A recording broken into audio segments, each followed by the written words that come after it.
Yes, good evening from Westminster, where Parliament in just a few hours' time will be suspended for 5 weeks. This last day of the session has been eventful even by the standards of recent months, and the demonstrators, of course, are still here tonight. The Queen signed a new law passed by MPs last week designed to prevent a no-deal Brexit, and later tonight MPs will be asked to vote for a second time on Boris Johnson's call for a general election. Well, the Prime Minister spent this morning in Dublin, where he said that leaving the EU without a deal would be a failure of statecraft. The Taoiseach, Leo Varadkar, countered that the UK had yet to offer practical solutions to the Irish backstop. That's the mechanism to avoid a hard border in Ireland. And in a further twist this afternoon, the Speaker of the House of Commons, John Bercow, a key figure in the parliamentary Brexit process, announced that he'd be standing down at the end of next month. So let's join our political editor, Kuenssberg, who's in the Houses of Parliament tonight. Huw, it's less than a week since MPs came back to Parliament after the summer break. And in that time, we've seen a whole Brexit box set with a very improbable plot. There have been defeats for the new Prime Minister, possibly another one tonight, resignations from the government, and some Tory MPs even being kicked out from their party. An extraordinary period where everything's almost been running like a helter-skelter, going at 1,000 miles an hour. But this morning, the Prime Minister started with a more traditional appearance with the Irish leader. My report, beginning there, does have some flash photography. That's some guest book. Michel Barnier has been here recently. Boris Johnson's turn to put his name on the Irish Taoiseach's visitor list. Donald Trump. Goodness. He might be more at ease with the small talk than his predecessor, but the problem is much the same. What to do about the Irish border if there's no Brexit deal? Although this week, the Prime Minister sounded a lot more committed to trying than in recent days. I want to get a deal. Like you, I've looked carefully at no deal. I've assessed its consequences both for our country and yours. And yes, of course, we could do it. The UK could certainly get through it. But be in no doubt, that outcome would be a failure of statecraft for which we would all be responsible. Awkwardly, the Irish leader made it plain he's seen no new solution from the UK yet to the backstop, the controversial insurance guarantee against bringing back a hard border that Theresa May agreed, but Parliament hated. What we cannot do and will not do, and I know you understand this, is agree to the replacement of a legal guarantee with a promise. We are open to alternatives, but they must be realistic ones, legally binding and workable, and we haven't received such proposals to date. No sudden breakthrough in Dublin today, or at home, where Parliament's passed a law to try to make it impossible for the Prime Minister to take us out of the EU without a deal, which Boris Johnson wants as an option. Order. There's no more of a symbol of Parliament's right to resist Downing Street than the Speaker, John Bercow. I would like to make a personal statement, who in this long-running drama had a scene of his own. My tenure as Speaker and MP will end when this Parliament ends. In classic fashion, Mr Bercow, who's infuriated the government and was at the centre of serious bullying allegations which he denies, will go, but only after this latest round of Brexit controversy is done. We degrade this Parliament at our peril. That blast aimed at Boris Johnson, and he was applauded, but look where the clapping comes from. All too obvious, this is a House profoundly divided. And later tonight, the Commons will pack up for a few weeks, the government calling an early halt. We will do everything we can to prevent the crashing out on the 31st of October, and will support an election when that is clear that we're not doing that crashing out. Still time, though, for the forces ranged against the Prime Minister to defeat him. The ayes to the right, 311. The noes to the left, 302. Narrowly, MPs voted to force Number 10 to publish documents about no deal and the private messages of Downing Street staff. So the ayes have it, the ayes have it. The opposition might block them, but right now it's the Tories who are in a hurry to get to the ballot box. And for a government with no majority, a parliament where there's no agreement, sooner or later, we're all heading there. Laura Kuenssberg, BBC News, Westminster. Let's talk about the events in Dublin, because at the centre of those talks in Dublin today was the so-called Irish backstop. Once again, that's the mechanism to avoid a hard border in Ireland. As things stand, the UK and Ireland are both EU member states, so goods can cross the border without the need for checks. Well, after Brexit, the 310-mile border between Northern Ireland and the Republic would be the only land border between the UK and the EU. A failure to reach a trade agreement would mean that Northern Ireland would end up with different rules and standards to the Republic of Ireland. And to avoid any checks, an insurance plan, a backstop agreed between Theresa May and EU leaders, would keep the UK in a close relationship with the EU until a trade deal was agreed. Now, some Conservative MPs fear that the UK would be trapped indefinitely by such an arrangement. And some have suggested recently that the deal could be amended so that the backstop only applies to Northern Ireland. And that could prove controversial as well, because that would be a new border in effect being created in the Irish Sea. So that's the context, and it's been a persistent obstacle in these talks. Now, Europe Editor Katya Adler is in Brussels tonight. And Katya, is there a chance, do you think, that this suggestion of a Northern Ireland-only backstop could, in a way, unlock maybe these Brexit talks? Well, look, Huw, if the Prime Minister insists that the backstop doesn't need just to be tweaked but to be replaced altogether, then the EU thinks the Northern Ireland-only backstop could be the way forward because it ticks boxes for both sides. For the EU, it protects the single market and Member State Ireland and the Northern Ireland peace process. It allows Great Britain to make whatever trade deals it wants after Brexit. It allows Northern Ireland to benefit economically from the EU and the UK while maintaining the same political relations with the rest of the UK. This Northern Ireland-only backstop was the EU's first backstop proposal.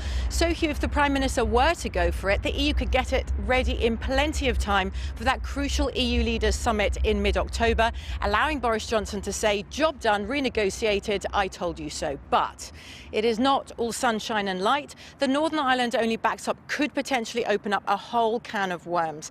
It does separate Northern Ireland from the rest of the UK in regulatory terms. Theresa May said no Prime Minister could sign up to it, so could Boris Johnson. And even if he can, what about the rest of MPs? There will definitely be at least some unionist opposition. And what about Scotland if Northern Ireland gets a special deal with the EU after Brexit? Won't Scotland push for that as well? It is far from straightforward, and EU leaders can see that. And that's why behind the scenes they say they are open to another Brexit extension if they're asked for one, whatever France said this weekend. Katya, once again, many thanks. Katya Adler, our Europe editor, with the latest there in Brussels. Well, as Laura was telling us earlier, the Speaker of the House of Commons, John Bercow, the person who manages debates and discipline in the chamber, has confirmed that he will stand down by the end of October and won't stand as an MP at the next election. In an emotional speech, he warned against undermining Parliament, and he reminded MPs that they were representatives and not delegates. His time in the chair has at times been highly controversial, as our deputy political editor John Pienaar now tells us. The referee who became a player, loving every minute, as much as many Conservatives hated him for siding with the Commons against a no-deal Brexit. March on our way. Today he told them he'd planned his own exit in his own time, on Brexit Day. Not much warmth on the Tory side, but it was his moment, as he thanked colleagues, friends. And above all, my wife Sally and our 3 children, Oliver, Freddie and Jemima. John Bercow's supporters saw him as defender of the Commons, champion of MPs, though he sometimes put them in their place. I don't require any comment or signalling from the Honourable Gentleman. I'm giving a ruling. The Honourable Gentleman will listen to it, and he can like it or lump it. Be quiet. If you can't be quiet, get out. You're adding nothing, you're subtracting a lot. It's rude, it's stupid, it's pompous, and it needs to stop. Hosting world leaders goes with the job. The Chinese leader was welcome, but not Donald Trump. I would not wish to issue an invitation to President Trump. Controversy dogged his footsteps. A report suggested he'd failed to tackle bullying of staff at Westminster.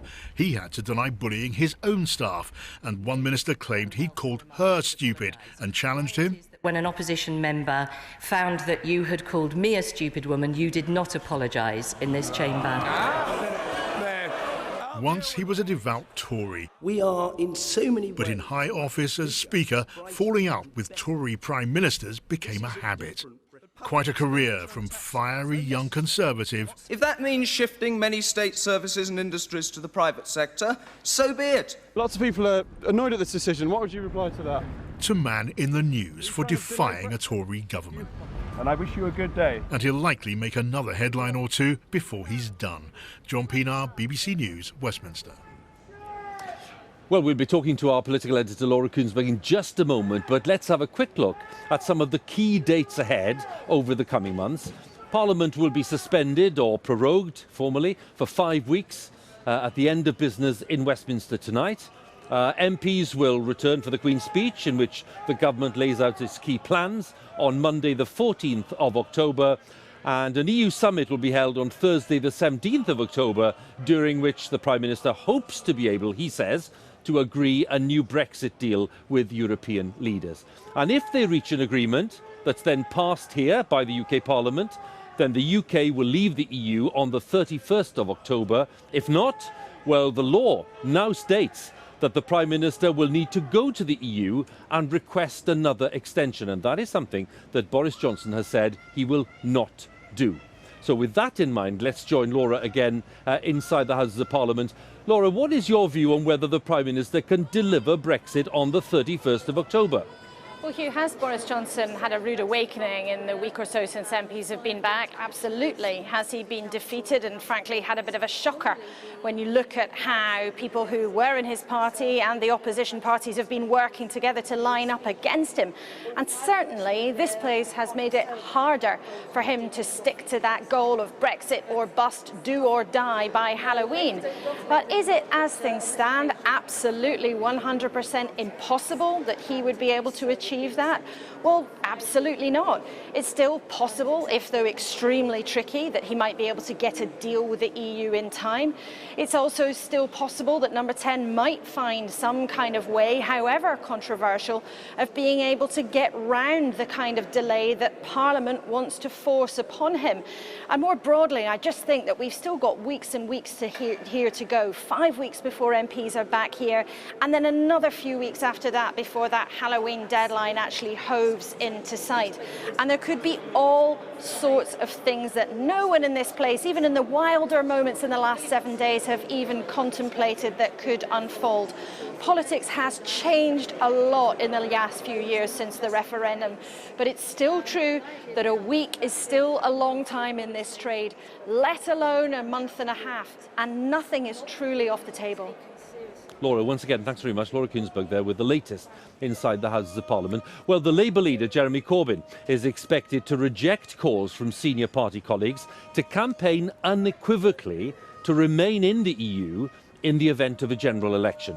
Mr Corbyn has been resisting pressure to back Remain under all circumstances, and in what's being seen as a significant move, is expected to say that the public should be given a choice of leaving with a deal. Our political correspondent Ian Watson has been to Ashfield in Nottinghamshire to consider the pressures on Labour over Brexit. In this former mining area, 7 out of 10 voters backed Brexit. But here in Ashfield, the divisions still run deep. Our parents and grandparents fought in the war for independence and freedom, and I don't believe we've got that in Europe. Now, you might not think it, but this is a reconciliation meeting. What do you, the Leavers, want? We've got the referendum. We're still in Europe. The local Labour MP is trying to see if Leavers and Remainers can find common ground.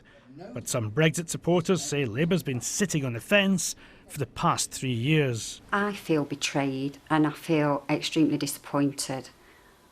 And I just think the level of trust with that party's gone for me. If Labour's to win the forthcoming general election, Ashfield's MP says it must listen to grassroots Leave supporters. There is no route to Downing Street which does not include holding Ashfield. Big Leave area. That doesn't mean that we don't listen to Remain voters, but seriously, these are our heartlands, and we would lose our heartlands at our peril. And it would appear that Jeremy Corbyn is listening to that message. In the impending general election, I'm told he'll reject pressure from senior party figures to campaign unequivocally for Remain. Instead, he'll make clear that voters should be given a choice between a Labour negotiated deal and staying in the EU, but that may provoke a grassroots revolt. These left-wing activists usually support Jeremy Corbyn, but at their local EU-funded gallery in Nottingham, they say Labour must display a clear Remain stance at the next election. We need to have a clear Brexit position that is unequivocally Remain, but doesn't ignore what people were saying in 2016. We need to be the party of Remain, but also be the party of anti-austerity. And, you know, we have to make the case that this is what the future of 21st century Britain looks like. On the edge of old Sherwood, where three rivers rise, and the slackheads stand proud in the sky. This song harks back to Ashfield's industrial past, but these Labour members have discordant views about the future. Some say only a strong Remain message will see off the Lib Dems nationally. I think Labour should now declare itself as the party of Remain. If Ashfield is a lost cause and the former coalfield towns are a lost cause, well, so be it. But as long as we see a Labour government in power, that's what I want to see. But others say this would destroy trust in Labour's heartlands. I wouldn't be very happy. I wouldn't be very happy at all, because the same as I've said, is betraying all those that have voted to leave. Even this close to an election, Labour folk are finding it difficult to sing from the same hymn sheet on Brexit. Ian Watson, BBC News, Ashfield.